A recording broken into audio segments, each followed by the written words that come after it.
Hey, so I'm trying to make a quick video on defensive specialization. When I say quick, it may end up being 10 minutes, but I'm going to try to give you thorough information to make sure you understand what exactly you're getting into and what you will need to quickly get through this defensive chart here.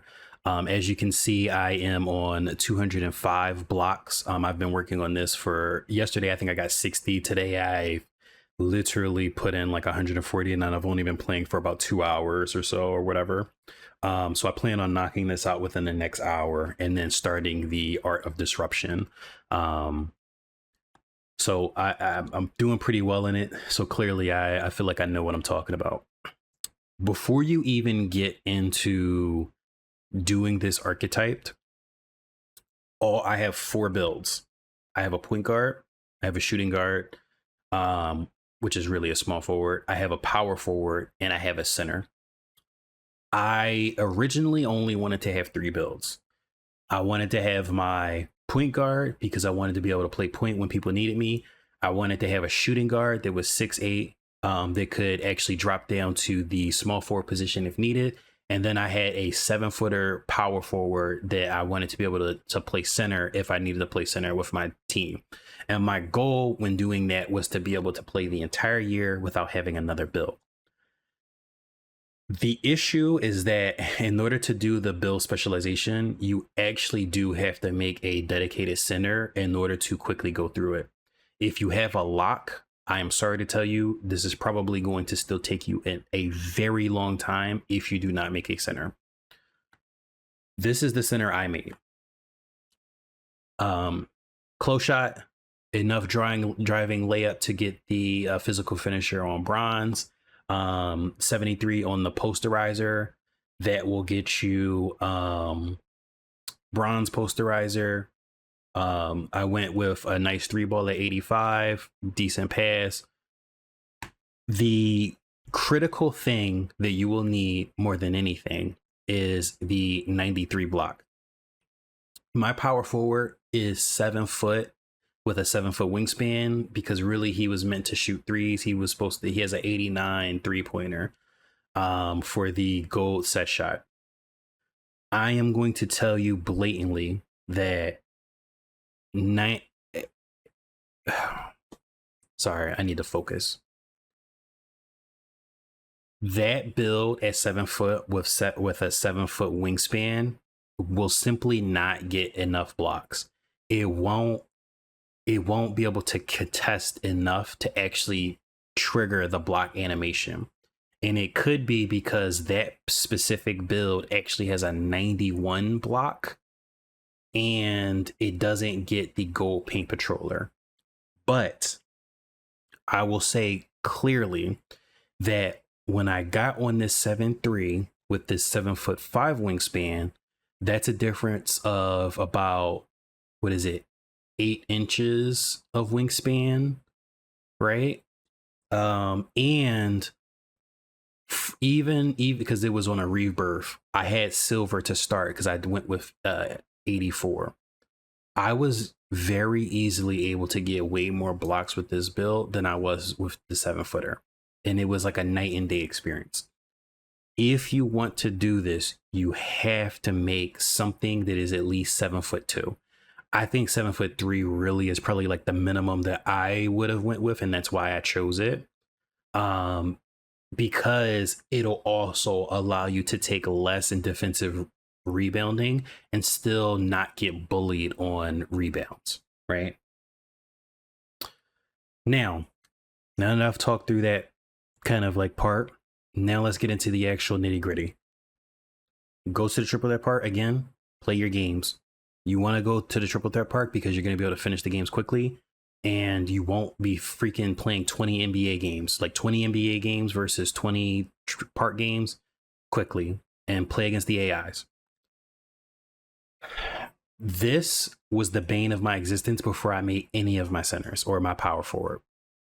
You have to have something that can get like shots considered defended well, because even for me, right, I have a point guard. He's 6'3". He has a 6'5" wingspan. He has 90 perimeter defense and silver challenger, and I would get challenger to trigger, and I would have shots covered that would have decent percentages, but I wouldn't actually get the little line to pop up that says defended, like good shot contest or whatever. I don't know if it's like a glitch. It just would not count. I stayed at like 2 defended shots on that build until I got my power forward up a little bit. The center, though, you will mindlessly, if you even remotely do what I will show you in this next section, like when I show like the actual gameplay, every single time that you like jump for a contest, it will basically be considered a defended well shot, and it'll go up. It like you'll get probably 20 to 25 good shot contests if you do the method the same way again, like that I did with the blocks. Winning the games again goes to the, like, all of it is really like triple threat. You'll stay in the triple threat or against the AIs. Keep doing it. Same thing with the blocks. Like once you kind of get the hang of it, you'll be able to get the blocks. I am going to now cut to gameplay that I did previously that'll be chopped up, and it's all from like 1 or 2 games in the actual Street Kings, where you'll see that I can get 8, sometimes 10 blocks a game pretty consistently. So I'll show that now. Hey, so I'm inserting this video because I realized I didn't actually thoroughly talk about the method. So just wanted to make sure I cleanly told you exactly what you need to do. When you're playing the triple threat game mode with the AIs, you explicitly do not want to win the game. You want to lose the game. The reason why is because it will count all of the blocks, and if you lose the game, you will still get a little bit of VC. You won't get as much as what you're used to because you don't get the win. It's like 100 less. But it will skip the animation of the announcer talking, as well as the introduction of the other opponent, the Viper character. This means that you will only have to deal with like the shutdown animation or the losing animation. So it effectively eliminates it and makes it so you can quickly get back into the game and getting blocks. That being said, you will want to somewhat stay close to the character when you're playing, but you will want to give the character a lane. Like if you imagine like creating like a slight lane that you as like a person might drive through, make it enough to where like as you are going through, you can then contest it with him. He won't always take open threes, but sometimes he does.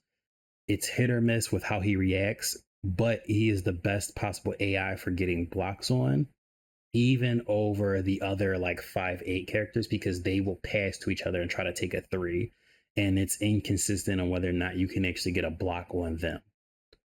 So that's the actual method. All right. So try to give him a lane. Go ahead, go for it. Boom, block. That's 2. You can do this. Boom, give him a lane, give him a lane. Go ahead. Yep. There we go. Got another one. That's 4. Come on. All right. None of y'all shown that. And y'all see like what exactly this is capable of. Knowing that you can definitely do that, you can fairly quickly get to your goal 8, I would say, in under a week. I would argue that you would probably be able to finish all of the specializations in 2 weeks if you dedicate enough time to it like I did.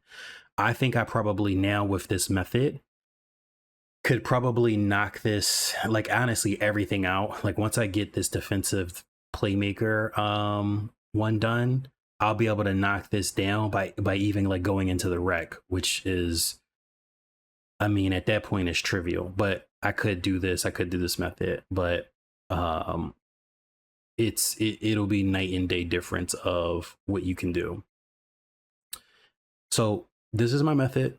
This is what I think you should do. Other people are going to say like it's incredibly hard. It is without question incredibly hard, and it's much harder than every other specialization because you can't account for what the AI is actually going to do. You have to react. Everything else is about you being proactive, like whether you're shooting, whether you're dribbling, whether you're passing.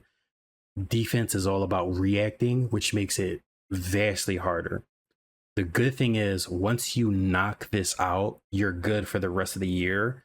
You don't have to ever do this again. They may change it later. I kind of hope they don't, because defense, like the amount of defense that my player will have once it's finished is ridiculous.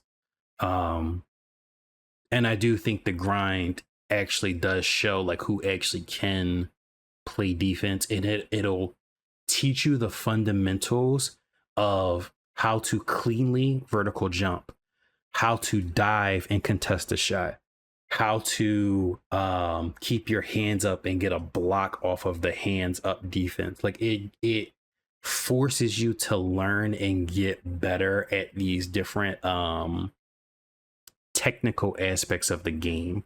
So it is really a very helpful thing to have in the game, especially knowing that once you get to the end, how vastly broken slash easy you will be able to get blocks and play defense on people.